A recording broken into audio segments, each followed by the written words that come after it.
All set? Yep. Since I probably won't be editing this, can you say and spell your name for me? Julie Madsen, Madsen. Okay. So, the Statesman editorial, basically it said, you know, you need to tone it down a little bit. What are your thoughts on that? Well, I think that the Statesman editorial is completely in contrast to its editorial from last week, in which they advocated for strict adherence to open meeting laws and promoting openness and involvement of the citizens in the decisions that affect their lives.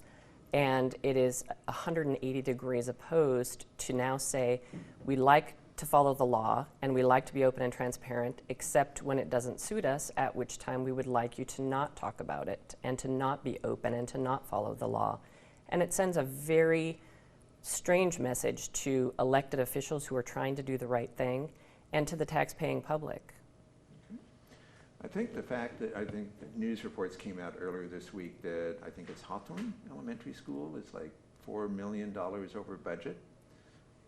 Yet another red flag in the Meridian School District. What are your thoughts on that? Yes, I think that there are many issues such as budget overruns or new expenditures that this board has taken it on the chin a bit to question. However, we all feel very strongly that our job is to protect the best interests of the kids and the taxpayers, and we have to ask those tough questions. We have to question when a job is 40% over budget before kids even walk through the doors, why we're having such a budget management problem, and are we appropriately oversighting our projects and managing our money well? What was your reaction when you discovered the questions that were raised and the I guess the legality of the contract of the superintendent? What was your personal thoughts on that? My personal thoughts about the contract were that it was a problem for us for a multitude of reasons. One is that we were violating our own policies within the school district about the length of a contract that was administered. We also failed to adequately notice the public that the contract was even being discussed. And when I looked back over the last several years, the board had a pattern of failing to disclose to the public just the basic fact that the conversation was taking place. And open meeting laws are very clear. You have an agenda so that the public is invited to come and share their opinions and their thoughts about the items that we're discussing, many of which will impact our taxpayers significantly. And so that was an immediate red flag to me, that for some reason the prior board had evolved to a system where these deals were signed in secrecy without being open and transparent to the taxpayers. How can the board or the district be more transparent, or should it? It absolutely should. And it's a difficult road. I can tell you that those of us who pushed for transparency for the meeting this week in which we took that vote, many of us were threatened or bullied by business owners who receive monies from the district, politicians who have a stake in the district, and we were given very strong admonition that we would be recalled or that there would be pretty significant consequences to us following the law.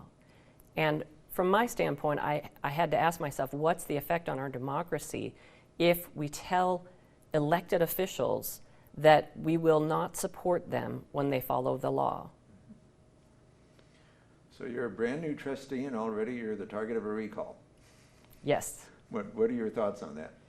My thoughts on that are, it's not surprising to me, in part because we have been given information that a recall was planned if we questioned or if we pushed. And so the idea of a recall has been floating around really since the second week that I was on the board. I think that's a threat that every elected official will receive if they're asking tough questions and if they're pushing and if they're acting in the public's best interest. And for me, that's the only way that I can work. So if I have to choose between lying, cheating, or stealing from taxpayers and continuing to serve, I will have to choose not to serve.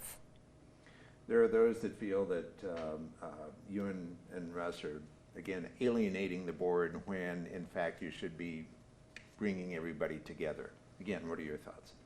Well, I think that I would reiterate that this board vote to follow the law was a 4-to-1 vote. In my mind, there was no answer but for that to be a 5-to-0 vote. The contracts and the procedure involved were reviewed by 2 attorneys who advised us that we were explicitly violating the law with the prior contract. The entire board, with the exception of 1 individual, was able to come together and say, look, we're going to be transparent to the taxpayers and the public, and we're going to do it right this time. 1 board member chose not only to oppose that, but to oppose it in a really destructive and vocal way. And that also is the only board member who insisted on this contract being ratified in June. And so I question the motive of an individual who would encourage us to continue an illegal path that we all knew we had already violated the public trust previously when that contract was enacted. And whether it was this board or the prior board, the law sees us as an entity, which is the West Ada School Board. So whether I happened to be on the board at the time that that mistake was made is irrelevant. The fact is, when a body that governs recognizes it has broken the law, it is absolutely challenged by state law to recognize that, to step up, and to do it right. How would you characterize the district or the board right now? You know, the Meridian School District Board is like finish the sentence. I think the Meridian School District Board is Tough question. That's a tough question. I would describe it best as a season.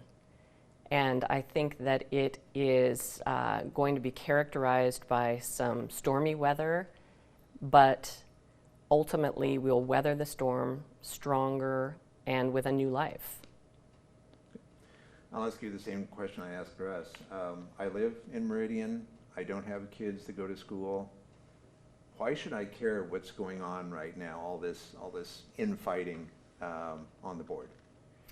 I think you should care for a few reasons. One, if you're a property owner or even a member of the community that doesn't own property, it's in your best interest to have a strong, vibrant public school system. We know that that benefits a community greatly in terms of businesses that it attracts, the sales of homes. There are many advantages to having a vibrant public school system. The other obvious reason is that you are personally financially invested in this school system. And when the school system makes choices that inappropriately utilize your taxpayer dollars, that's going to end up costing you more every single year when you write your property tax check. The disagreements that are on the board and the tension that's in the board and in the district right now, how do you see all that impacting the levy? I think that the one thing that every one of us recognizes is that without that levy passing, we will have to substantially decrease the quality of education we're offering to our kids. And so we are united on that front. We also understand, I think at least the majority of the board understands, that if we can demonstrate to taxpayers that we have a legitimate desire to decrease our dependence on that levy and to give them tangible product for the dollars that they're investing in our school system, for the first time ever, we as a board have come forward and said, let's give the taxpayers some tangible expectations for the money they're spending. And we also required of ourselves that we will decrease the amount of the levy in the second year in concordance with any savings that we find as we review some of our contracts and things that have not been done optimally, and any increased revenues we receive from the state. And I think that that's a big statement because taxpayers don't want to know that even if you get more money from the state, you're not going to ask for less money. They want to know that what you're asking for you need, and what you need you're spending wisely. And as a board, for the first time, we have committed to doing that. And I think that will speak volumes to the taxpayers. Tell me what you envision happening in the district should the levy pass, and what you envision happening should it not pass.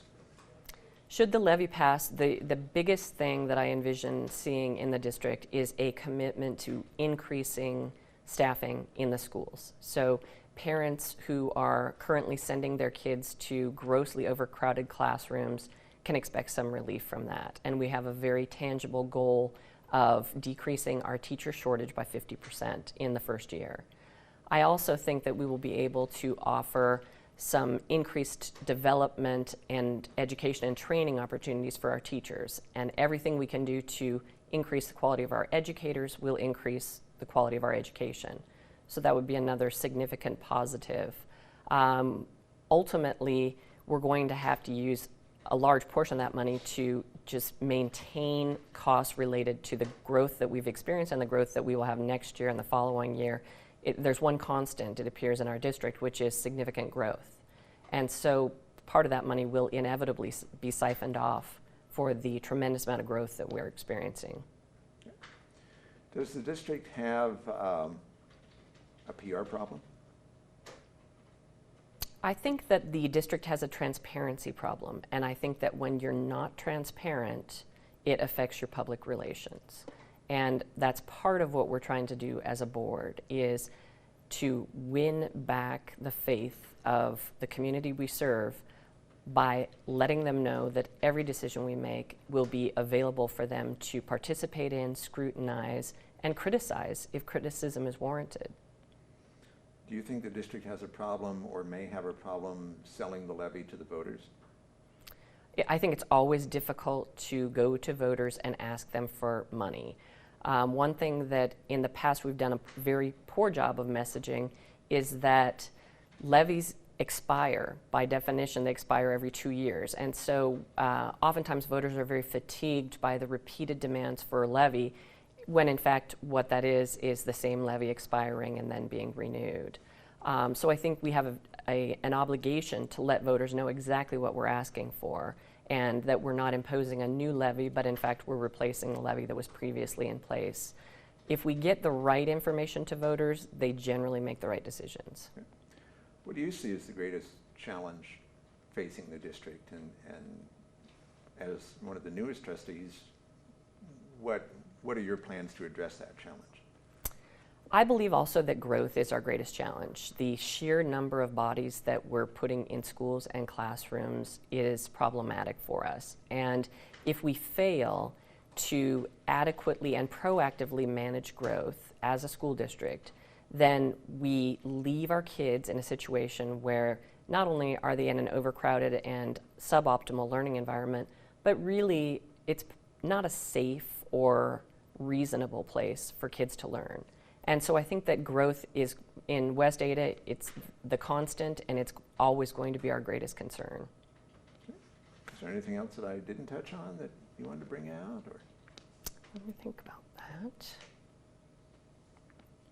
I can't think of anything. We're good. Okay. All right, very good. Thank you. You bet.